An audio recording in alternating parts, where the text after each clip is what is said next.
how did you start exploring monetization off YouTube? That was not on YouTube, off platform. I've watched a lot of Hamza Ahmed.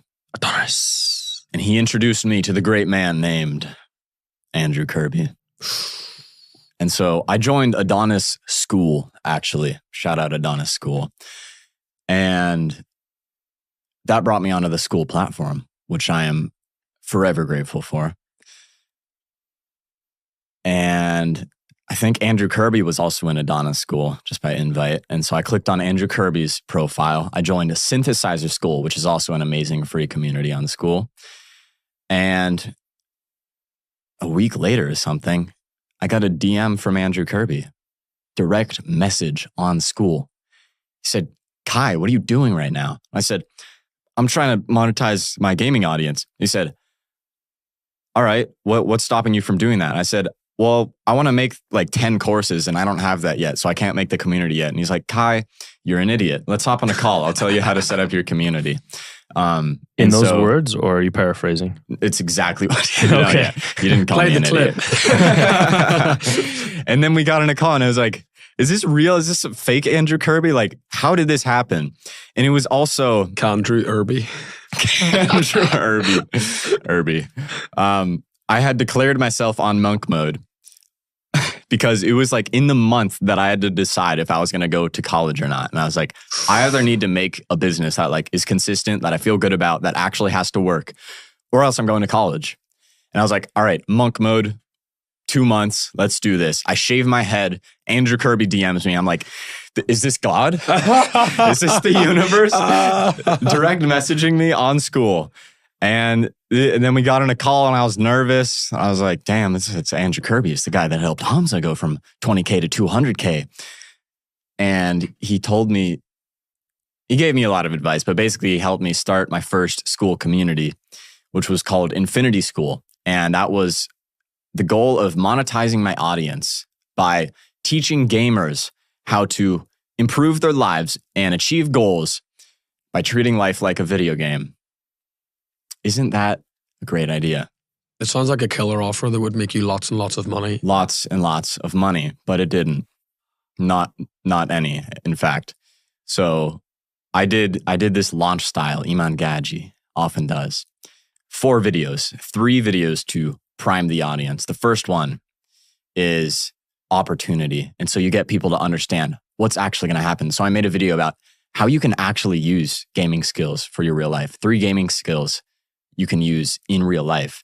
And then the second video you make is for the transformation. So it's getting people to picture the transformation from, okay, I'm this gamer and now I'm able to gamify my real life, make this like the actual video game just as fun, but I'm able to actually achieve goals. I feel good about myself. And then the third one is ownership.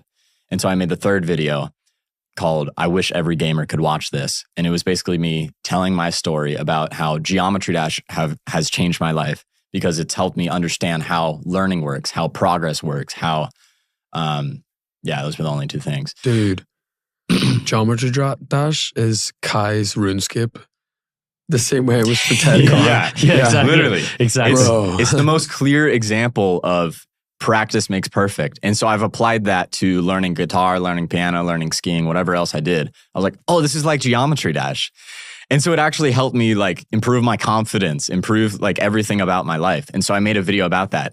And that video, the third one, is ownership. And so it's getting people to admit like, okay, I see this opportunity. I understand the transformation. Ownership. I need to take on this transformation. And so essentially what those 3 videos are doing is selling the product, selling the offer before they know it exists. And then the 4th video, obviously, is the big grand scheme. VSL spent $1,500 on the editing of that video. 0 sales.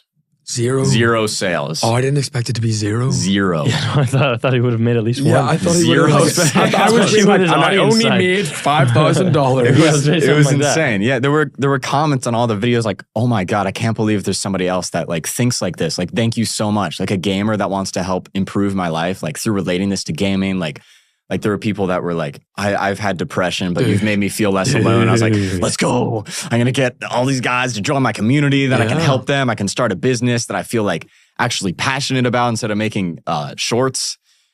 Then nobody joined. And I was like, Dang. Well, it's just the first day. Just the first day. It only has a few thousand views. Next day, nobody joined. Next day, nobody you joined. Like me, by the way, with my lost voice. That's how I sound right now. I'm a real boy. And then I started playing with the pricing. So I was like, okay, it's $25. Well, I started with the pricing $199 and then $99 a month. Way too much for gamers. And then I moved it to $25 and then $5 a month. Then I was like, okay, it's just $5 a month. And nobody would join. Nobody. And so I was like, okay, Infinity School failed. Kirby, what's next? So Did you shave your head again and then he DM'd you?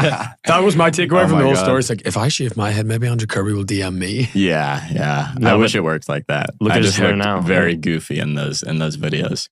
And so I had to come up with a new offer, which ultimately led to the community known as Geometry Smash. And that was basically Infinity School flipped on its head. And so instead of helping gamers improve their lives, it's helping gamers get better at the game. And in that course, I teach them how to set goals for real life. Boom. And that's what was actually effective. Not in terms of making money, but in terms of helping gamers. So I'm still happy about that. Yeah, the Trojan horse. Yeah, the catfish. But play the clip of Kai flipping a gamer on his head. What's your email? Do we have that? We can film that. The producers, he can flip. We'll figure it out. We'll figure it out. So a few months later, figured out a new offer. $9 a month, help gamers get better at Geometry Dash. And so I built out a course, and it had a lot to do with mindset. Well, first I asked every best player in the game, like, how does this actually work? How do you get better at the game? And they were all telling me like these really intricate answers. I was like, okay, so it's not just play more. Phew. Or else this wouldn't have worked at all. It's like so much about mindset. I was like, okay, this is actually interesting. Like, I'm not that passionate about this game anymore, but I'm passionate about improving, progress, getting like, how are these top performers performing this well? Because it's the same, even though it sounds weird, top video game players are killers. Like they're different. Even if they're fat and nerdy, they're killers. And if they use those traits in business, people would probably respect them a lot more because they'd make hundreds of millions of dollars. But I'm like, how are you so good at this game? And they gave me a bunch of answers. I tried to organize. I asked like 20 people, 18 questions. I organized it all into a course. And I made the course. I promoted the community. And a few people joined. And so I'd get like a few people every month.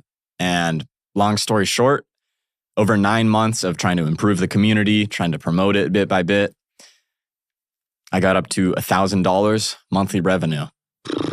And my biggest month from AdSense was like $14,000. So I was like, okay, monetizing my audience is hard. I could keep trying to figure out the offer. I was DMing Andrew Kirby all the time. I was like, I don't know. And Kirby was like, maybe the problem is that you're trying to sell to 6-year-olds. It's like, well, I haven't thought of that yet. And I actually talked to my friend who you've interviewed, Luke Hansen. He does Rocket League coaching, and he's deep into that, and he's made it work. He's very successful. And he gave me the advice. He was telling me, many people told me, you told me, my friend Manessa told me. And you got credit for that, Daniel. Respect. It felt really good right here. It feels good. Yeah, what Daniel told me, we hopped on a call and he said, Kai, you have all these skills. Like your about page is good. I understand. You know how to make VSLs. You understand YouTube so well. Why are you making $1,000 a month? Like, this is almost embarrassing. I'll share a bit about the call because I had just won the Skool Games, so I was feeling really good, and I saw Kai, and I'm like, this guy. I saw him on the podcast actually originally, and I reached out, and I'm like, you going to compete next month in the Skool Games? And he was telling me a bit about his struggles, and I'm like, wow, because I looked at your YouTube channel and I looked at your about page and everything you built, and I'm like, this is awesome.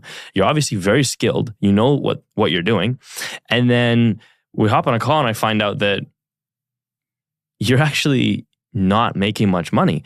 And it just made perfect sense to me. It was the offer. You just weren't reaching the right people because you had all the skills you needed to build a super successful business. It was just not the right product to the right market. So I told you that, and I do really admire what you did, which is you stuck with it and you didn't give up, which is what most business owners would have done. And you continued, you tried to make it work. And Yeah, huge props for that. I wouldn't have done that. Even I wouldn't have done Even Bro, you, and someone this as guy's cool as you. This guy's a pretty big deal. I don't know if Wow. you've picked that up yet. Yeah, Daniel Bisonet. Bisonetti? Sure. Anyway, Bisonetti. Baguette. Can you tell me what you told me? Was it Croissant. about like being in the wrong boat, rowing in the wrong boat or something? There's some way you phrased it that I was like, oh shit. There was a really good one. That's a Warren Buffett quote. No, I don't It was think a Daniel it quote. was an original one. Yeah, no, I don't follow. It was like some people don't have to try for ads. Tony Robbins, people that already, everybody already knows them. Yeah, so Tony Robbins, Russell Brunson, all these big internet, and I come from the ad space, so all I think about is ads. And with the ads, you have people. I just saw that meme where it's like he's lying in bed and the woman's next. And it's like, oh, he's probably thinking about other girls, and then it's just like meta dashboard. Oh, Google AdSense. Yeah, so I was. It's really interesting because you have these celebrities, you have people like even Alex Hormozy, you have people like Tony Robbins, you have people like Russell Brunson. They've built such a beautiful brand, and so their ads just the fact that their face is in the ad is enough for most people to want to convert. They've never actually they don't need to fully optimize their ads. They can just use the power of their personal brand to crush it, and so they have it easier. But that doesn't force them to be as good as they could be. That doesn't force them to be super fine. Like when I make ads, they got to be really fucking good because no one knows who I am. No one knows who the person I'm creating the ads for is. And so it's all about the ad. It's all about the hook. It has to do all the heavy lifting. And so that's something similar with Kai is he was in a very tough niche. So he had to be really refined. Everything had to be perfect because there was nothing doing any heavy lifting for him except for his offer and his writing skills and his YouTube videos. And so I'm like, once you go to something that's easy, once you go to a niche that is actually desirable, that targets people that have money, it's going to be so easy for you because you're forced to develop the skills to be an absolute killer, to be as efficient as possible.